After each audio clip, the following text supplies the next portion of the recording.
Please मेरे channel को subscribe कीजिए और उसके बगल में दिए हुए बेल आइकॉन को दबाइए ताकि आपको मेरे सारे नोटिफिकेशन।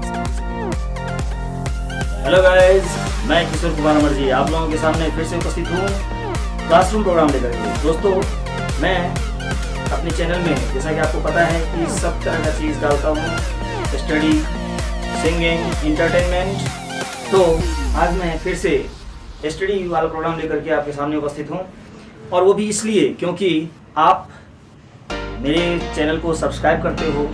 आपके द्वारा सब्सक्राइब करने से मेरा हौसला बढ़ता है, और इसी कारण से आज मैं फिर से अपने स्टडी वाले प्रोग्राम लेकर के उपस्थित हूँ। तो आज का जो मेरा प्रोग्राम है वो ये है कि ऑर्गेनिक में नोमेनक्लेचर सिखाना।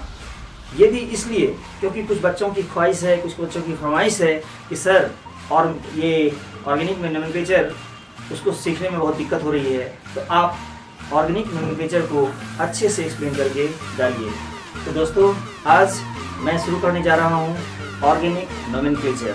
तो अगर पसंद आए तो जिस तरह से आप अभी तक सब्सक्राइब करते रहे हैं, तो इस वीडियो को लाइक करें, अपने दोस्तों से शेयर करें और उनसे कहिए कि आप सब्सक्राइबर बढ़ाएं, क्योंकि अगर आपके द्वारा सब्सक्राइबर बढ़ाया जाएगा तो मेरा हौसला बढ़ेगा और मैं एक से एक प्रोग्राम, एक से एक इंटरटेनमेंट, एक से एक स्टडी प्रोग्राम लेकर के आप लोगों के बीच उपस्थित होऊंगा। जैसा कि आपको पता है, मेरा चैनल है किशोर कुमार अमरजी। तो दोस्तों, देखिए मेरा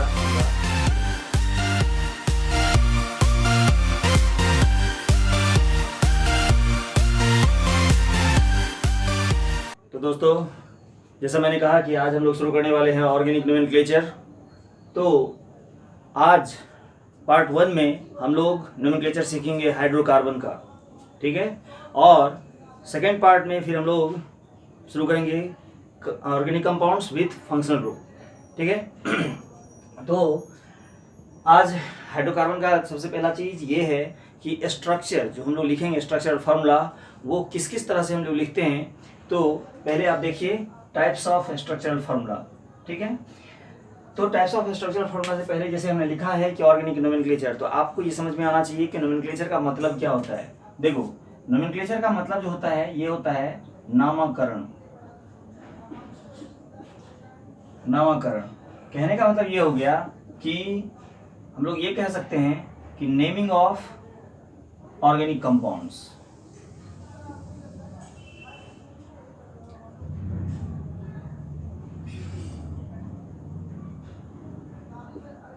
नेमिंग ऑफ ऑर्गेनिक कंपाउंड्स। तो ऑर्गेनिक कंपाउंड्स का नोमेनक्लेचर हम लोग सीखने जा रहे हैं। तो इसमें मैंने क्या कहा कि आपको सबसे पहला चीज़ जानना होगा कि किसी भी कंपाउंड का जो हम लोग स्ट्रक्चर फार्मूला लिखेंगे वो किस तरह से लिख सकते हैं। तो यहाँ पर देखो टाइप्स ऑफ स्ट्रक्चरल फार्मूला।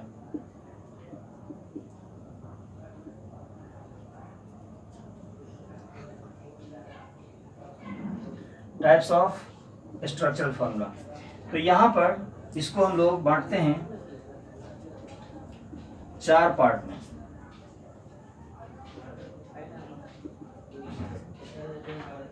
पहला है Lewis dot structure. Lewis dot structure. दूसरा है डैश स्ट्रक्चर। तीसरा है कॉन्डेंस्ड फार्मूला, और चौथा है बॉन्ड लाइन स्ट्रक्चर।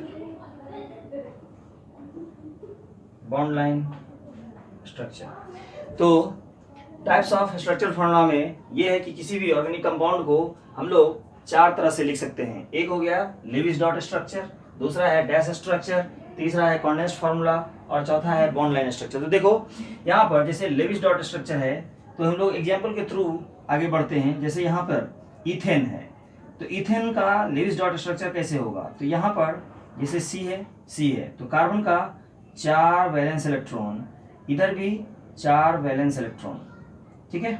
और हाइड्रोजन यहाँ पर, यहाँ पर, यहाँ पर, यहाँ पर, तो हर जगह देख रहे हो हाइड्रोजन। हाइड्रोजन का कितना वैलेंस इलेक्ट्रॉन 1। अब क्या हो रहा है कि यहाँ पर हाइड्रोजन जो है वो अपना डुवेट बना रहा है। हाइड्रोजन अपना डुवेट बना रहा है। हाइड्रोजन अपना डुएट बना रहा है, यहाँ भी हाइड्रोजन अपना डुएट पूरा कर रहा है, यहाँ पर हाइड्रोजन पूरा कर रहा है डुएट अपना, और हाइड्रोजन पूरा कर रहा है डुएट, ठीक है। लेकिन अब कार्बन है तो कार्बन तो ऑक्टेट पूरा करेगा, तो कार्बन ऑक्टेट पूरा करेगा तो देखिए कार्बन के सराउंडिंग में कितने इलेक्ट्रॉन्स होने चाहिए, 8 इलेक्ट्रॉन। तो 1 2 3 4 5 6 7 8, ठीक है। तो ये 8 कार्बन 8 इलेक्ट्रॉन मिलकर के कार्बन का ऑक्टेट पूरा करता है। उसी तरह से इस कार्बन में भी देखिए 2 2 4 2 6 2 8, यानी कि ये हमारा क्या है, Lewis dot structure of ethane, ठीक है। अब देखो इस स्ट्रक्चर को सिंप्लीफाई करने के लिए दिया गया क्या, डैश स्ट्रक्चर। जैसे कि अब इलेक्ट्रॉन अरेंज करके तब इस तरह से स्ट्रक्चर बनाना थोड़ा सा कठिन था, तो इसको शॉर्ट किया गया और इसी इथेन को डैश स्ट्रक्चर में इस तरह से लिखा जाता है। यानी कि क्या देख रहे हो कि 2 इलेक्ट्रॉन मिलकर के एक बॉन्ड का निर्माण कर रहा है, 2 इलेक्ट्रॉन मिलकर के एक बॉन्ड का निर्माण कर रहा है। इसका मतलब हुआ कि अगर 2 इलेक्ट्रॉन रहेगा तो सिंगल बॉन्ड, अगर ये 4 इलेक्ट्रॉन रहा तो डबल बॉन्ड, अगर ये 6 इलेक्ट्रॉन रहा तो ट्रिपल बॉन्ड। यानी कि सिंगल बॉन्ड, डबल बॉन्ड और ट्रिपल बॉन्ड में क्या देख रहे हैं कि सिंगल बॉन्ड में 2 इलेक्ट्रॉन, अगर डबल बॉन्ड होगा तो 2 2 4 इलेक्ट्रॉन, अगर ट्रिपल बॉन्ड होगा तो 3 3 6 इलेक्ट्रॉन, ठीक है ना। तो इस तरह से इथेन का अगर डैश स्ट्रक्चर देखते हैं तो हमारा ये होता है। तीसरा है कॉन्डेंस्ड फार्मूला। कॉन्डेंस्ड फार्मूला कहने का मतलब ये हो गया कि अब इस चीज को बॉन्ड से दिखाना भी, जैसे जैसे समय बीतता गया, एडवांसनेस आता है तो क्या होता है कि उसको और शॉर्ट किया जाए। किस तरह से शॉर्ट करके लिखते हैं, तो इसको क्या किया है कॉन्डेंस्ड फार्मूला में, बस जो नंबर ऑफ एटम है, जैसे कार्बन है तो कार्बन की संख्या कितनी 2, तो उसको सबस्क्रिप्ट के रूप में लिख दिया गया C2, और H की संख्या कितनी है तो 3 3 6, तो लिख दिया गया C2H6। यानी कि अब ये बनाने की कोई जरूरत नहीं है, आप सीधा जो है नंबर ऑफ एटम सबस्क्रिप्ट के रूप में लिख दीजिए, और इसको आप ऐसे भी लिख सकते हो CH3 यानी यहाँ पर बॉन्डिंग दिखाने की कोई जरूरत नहीं है, उसको हम लोग बोलते हैं कॉन्डेंस्ड फार्मूला। लेकिन क्या हुआ कि जैसे जैसे आगे बढ़े वैसे वैसे इसको भी शॉर्ट कर लिया गया। मतलब क्या कि अब एटम भी लिखने की कोई जरूरत नहीं है। मतलब कि अगर इथेन है तो इथेन के लिए बस एक लाइन खींच दिया गया, तो यहाँ पर क्या क्या चीज मिल रहा है, देखो इस लाइन में क्या है, तो 2 टर्मिनल्स हैं।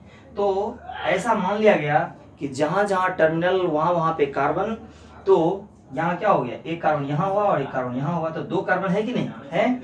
अब यहाँ पर हाइड्रोजन कैसे बताया जाएगा, तो ऐसा मान लिया गया कि कार्बन के सराउंडिंग में 4 बॉन्ड होने चाहिए। जो एक बॉन्ड हमारा तो दिख रहा है, अगर यहाँ पर सपोज करो कि अगर यहाँ पे हम लोग मान लेते हैं कि कार्बन है, यहाँ पर मान लेते हैं कार्बन, तो कार्बन के सराउंडिंग में एक बॉन्ड तो दिख रहा है। इसका मतलब कितना बॉन्ड छिपा हुआ है, 1 2 3 बॉन्ड छिपा हुआ है। तो माना गया कि ये तीनों बॉन्ड किस चीज से जुड़ा होगा, हाइड्रोजन से जुड़ा होगा, ठीक है। लेकिन अब आपको ये लिखने की जरूरत नहीं है, कि कहाँ कार्बन है और कहाँ हाइड्रोजन है। बस समझना है कि अगर एक लाइनिंग है तो इसका 2 टर्मिनल है, दोनों टर्मिनल पे कार्बन है, और कार्बन के साथ 3 3 बॉन्ड जो है वो छिपा हुआ है। उसी तरह से तो देखो इसको हम लोग क्या बोलते हैं, इथेन। यहाँ पर क्या हो गया, इथेन। तो बॉन्ड लाइन स्ट्रक्चर में अगर जैसे हमको लिखना है कि प्रोपेन, तो प्रोपेन के लिए कितना चाहिए, 3 डॉट होना चाहिए, 1 2 3, तो ये हो गया क्या, प्रोपेन। अब क्या हुआ कि जहां जहां टर्मिनल वहां वहां कार्बन, जहां जहां जंक्शन वहां वहां कार्बन, मतलब ये हो गया क्या, प्रोपेन। उसी तरह से अगर इसको ऐसे कर दिया जाए तो देखेंगे कि इसमें कितने डॉट्स आ रहे हैं, 1 2 3 4, ये क्या हो गया, ब्यूटेन, ठीक है। तो ये हम लोगों ने सीखा क्या, स्ट्रक्चरल फॉर्मूला, क्योंकि अभी कंपाउंड जैसे पहले लिखना तो सीखें, लिखने के बाद तब हम लोग देखेंगे कि उसका नोमेनक्लेचर क्या होता है। तो सबसे पहला चीज ये है कि कंपाउंड को लिखने का, अब बार बार डॉट स्ट्रक्चर लिखना कठिन हो रहा था तो इसको डैश स्ट्रक्चर में चेंज किया, फिर इससे भी कठिनाई आ रही थी तो इसको कॉन्डेंस्ड फार्मूला में चेंज किया, और अब वेरी सिंपल फार्मूला बनाया गया बॉन्ड लाइन स्ट्रक्चर। यानी कि बॉन्ड लाइन स्ट्रक्चर से ये कार्बन और हाइड्रोजन लिखने की भी कोई जरूरत नहीं है। तो इस तरह के स्ट्रक्चर से हम लोग कंपाउंड को रिप्रेजेंट करते हैं, ठीक है। तो अब हम लोग आगे बढ़ें कि हाइड्रोकार्बन का नोमेनक्लेचर हम लोग किस तरह से करें, ठीक है।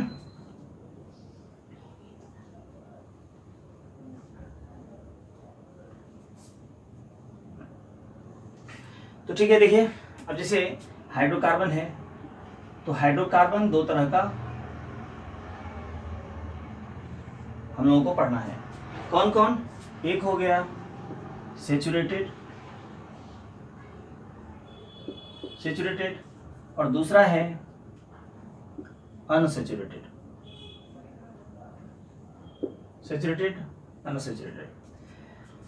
सैचुरेटेड में क्या होता है कि हैविंग सिग्मा बॉन्ड ओनली, यानी कि सिग्मा बॉन्ड ओनली कहने का मतलब क्या हुआ, इसको हम लोग ये भी कह सकते हैं कि having single bond only.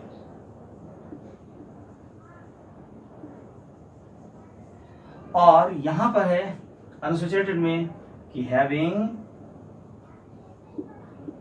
Sigma bond as well as pi bond, यानी इस चीज को हम लोग ये भी कह सकते हैं कि हैविंग मल्टीपल बॉन्ड। और मल्टीपल बॉन्ड कहने का मतलब क्या हो गया कि मल्टीपल बॉन्ड में आता है डबल बॉन्ड और ट्रिपल बॉन्ड, ठीक है। तो इसके आधार पर क्या हो गया कि सैचुरेटेड कंपाउंड जो है इसका एक एग्जाम्पल, स्पेशल एग्जाम्पल क्या हो गया, एल्केन। लेकिन इसमें अनसैचुरेटेड में दो तरह के कंपाउंड आ गए, एक डबल बॉन्ड वाले और एक ट्रिपल बॉन्ड वाले। तो ये हो गया एल्कीन, जिसमें क्या होगा डबल बॉन्ड, और दूसरा है एल्काइन, जिसमें है ट्रिपल बॉन्ड, ठीक है।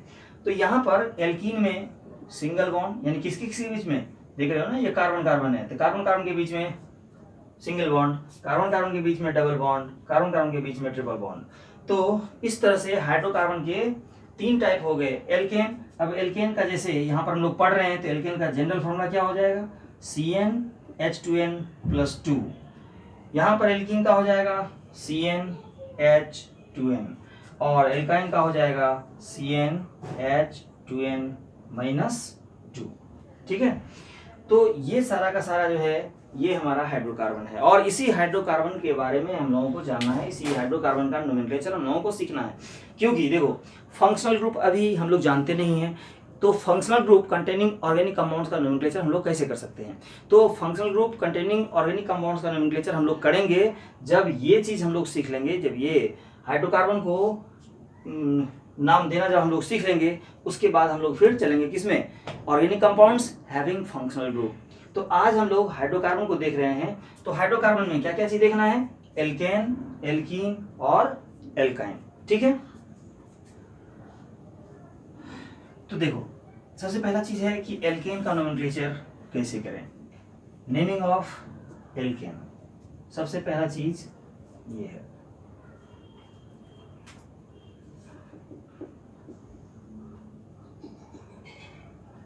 नेमिंग ऑफ एल्केन, ठीक है। तो देखो इसमें सबसे पहला चीज है कि हमको जानना होगा रूट वर्ड। तो यहां पर देखिए जैसे नंबर ऑफ कार्बन और इसका होता है रूट वर्ड, या आप ये भी कह सकते हो वर्ड रूट। कुछ लोग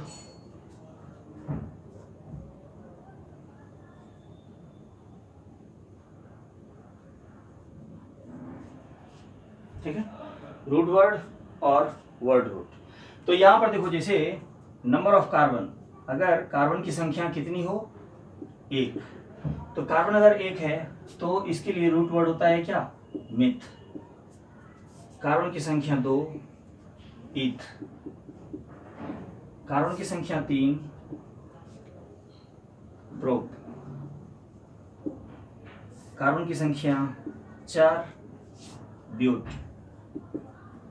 कार्बन की संख्या 5 पेंट, कार्बन की संख्या 6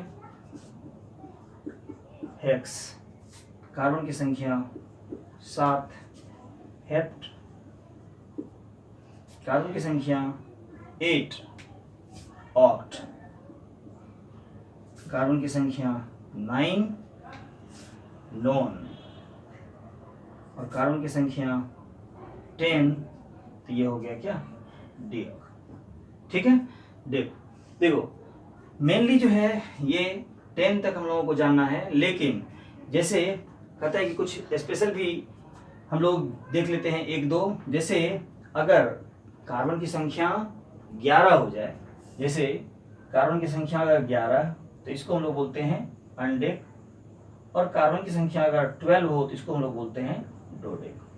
ठीक है, तो ये हमारा क्या है कार्बन की संख्या, और ये क्या है हमारा रूट वर्ड। ठीक है, root word number of carbon. ठीक है ना, तो देखो ये चीज जब तक आपको याद नहीं रहेगा तब तक आप नोमेनक्लेचर निकल ही सकते हो। तो सबसे पहला काम आज क्या करना है कि आपको नंबर ऑफ कार्बन के अनुसार रूट वर्ड को याद करना है। ठीक है, इसके बाद हम लोग नेमिंग कर सकते हैं। तो देखो अगर आपको ये रूट वर्ड याद हो गया है तो अब हम लोग आगे बढ़ते हैं। सबसे पहले नोमेनक्लेचर फंडा। नोमेनक्लेचर फंडा कहने का मतलब क्या कि आप नोमेनक्लेचर लिखोगे कैसे। नोमेनक्लेचर फंडा,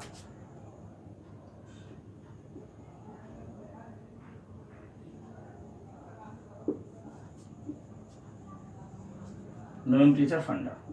ठीक है, तो इसमें याद रखना है बस 3 चीज। क्या, एक सब्स्टिट्यूएंट, सबसे पहले सब्स्टिट्यूएंट लिखेंगे और वो भी क्या विथ पोजीशन। जिस कार्बन पे होगा सब्स्टिट्यूएंट, सब्स्टिट्यूएंट मतलब क्या होगा, जैसे ब्रांचिंग होता है तो उसी ब्रांचिंग को हम लोग बोलते हैं सब्स्टिट्यूएंट। तो सब्स्टिट्यूएंट विथ पोजीशन, उसके बाद हम लोग लिखेंगे रूट वर्ड, और तब लिखेंगे हम लोग सफिक्स। ठीक है, और सफिक्स में आप 3 चीज में से जो होगा वो आपको लिखना है। जैसे एल्केन अगर है तो एन लिखेंगे, एल्कीन है तो इन लिखेंगे, और अगर एल्काइन है तो वहां पर YNE लिखेंगे। तो ये कब लिखना है, जब कार्बन कार्बन के बीच में सिंगल बॉन्ड होगा।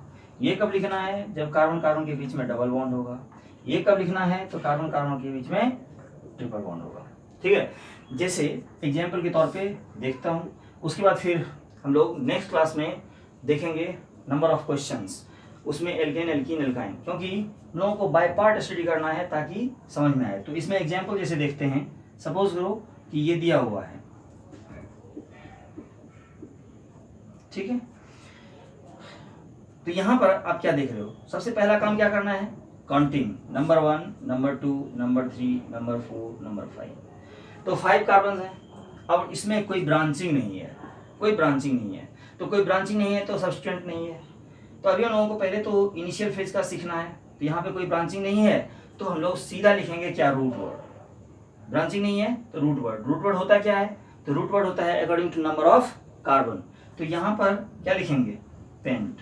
5 कार्बन है तो हम लोगों ने लिख दिया पेंट। अब यहाँ पर लिखा है सफिक्स, तो सफिक्स में कहता है कि आप या तो एन जोड़िए या इन जोड़िए या आइन जोड़िए। तो अब पेंट में क्या जोड़ेंगे, तो मैंने क्या कहा कि अगर कार्बन कार्बन के बीच में पूरी जगह पर सिंगल बॉन्ड है तो यहाँ पर एन जोड़ेंगे। तो जोड़ दिए, क्या हो गया, पेंटेन। तो इस कंपाउंड का नाम हो गया पेंटेन। ठीक है, अगर सपोज करो कि दूसरा एग्जाम्पल लेते हैं, अगर यहाँ पर कार्बन कार्बन के बीच में कहीं भी अगर डबल बॉन्ड आ गया, तो डबल बॉन्ड आ गया तो हम लोग जैसे 1 2 3 4 काउंटिंग किए। अब हमको करना क्या है, तो इसमें भी कोई सब्स्टिट्यूएंट नहीं है, यानी ब्रांचिंग नहीं तो सब्स्टिट्यूएंट नहीं। तो अब यहाँ से हम लोग सीधा देखेंगे रूट वर्ड। तो रूट वर्ड कितना है, 1 2 3 4, 4 कार्बन है तो रूट वर्ड कितना हो गया, ब्यूट। और ब्यूट में अब जोड़ना क्या है, तो क्या मैंने कहा था कि कार्बन कार्बन के बीच में अगर कहीं भी डबल बॉन्ड दिख जाता है तो हम लोग इन जोड़ेंगे। तो क्या जोड़ दिए, इन, क्या हो गया, ब्यूटीन। ठीक है, उसी तरह से अगर मान लिया जाए कार्बन में इस तरह से दिया हुआ हो, कहीं भी मान लिया जाए ट्रिपल बॉन्ड दिया, ठीक, तो ट्रिपल बॉन्ड दिया तो काउंटिंग हम लोग करेंगे 1 2 3 4 5। अब जैसे यहाँ पर दिमाग में आ रहा होगा कि सर आपने इधर से काउंटिंग क्यों किया, इधर से क्यों नहीं किया, तो ये सब चीज हम लोग अगले वीडियो में देखेंगे। अभी फिलहाल के लिए बस एक एग्जाम्पल देकर के समझा रहा हूँ, क्योंकि अभी तक हम लोगों ने क्या सीखा, कुछ नहीं, बस ये कि नोमेनक्लेचर फंडा क्या है और नोमेनक्लेचर फंडा का उपयोग हम लोग क्या कर रहे हैं। तो यहाँ पर देखो जैसे 5 कार्बन्स हैं तो 5 कार्बन्स होने की वजह से इसका रूट वर्ड क्या हो जाएगा, पेंट। और क्या लिखा हुआ है कि अगर कहीं भी ट्रिपल बॉन्ड दिखे तो उसमें जो है हम लोग सफिक्स क्या लगाएंगे, आयन। तो ये क्या हो जाएगा, पेंटाइन। समझ में आ गया। तो ये था आज का पहला क्लास, यानी कि फर्स्ट क्लास में जिस तरह से हम लोग कोई भी क्लास स्टार्ट करते हैं तो इंट्रोडक्शन होता है, इंट्रोडक्टरी क्लास। तो आज आपका एक तरह से इंट्रोडक्टरी क्लास है, क्योंकि आपने आज क्या सीखा, ये कि टाइप्स ऑफ हाइड्रोकार्बन क्या होंगे, और फिर हाइड्रोकार्बन में एल्केन का नोमेनक्लेचर हम लोग किस तरह से लिखेंगे, और हाइड्रोकार्बन का नोमेनक्लेचर लिखने के लिए नोमेनक्लेचर फंडा क्या होगा। तो आपने बस ये देखा नोमेनक्लेचर फंडा, फिर नोमेनक्लेचर फंडा का यूज। अब नेक्स्ट वीडियो में हम लोग बेसिकली फोकस करेंगे एल्केन, एल्कीन, एल्काइन के नोमेनक्लेचर पे with some questions. Thank you. अगर आपको ये पसंद आया है तो प्लीज़ इसे लाइक करें, अपने दोस्तों से शेयर करें। और मैंने क्या कहा कि आपका सब्सक्रिप्शन, अगर आप सब्सक्राइब करते रहोगे तो मेरा हौसला बुलंद होगा और मैं एक से एक वीडियो लेकर के आपके सामने आऊँगा, चाहे वो स्टडी से रिलेटेड हो या इंटरटेनमेंट से रिलेटेड। ठीक है, थैंक यू।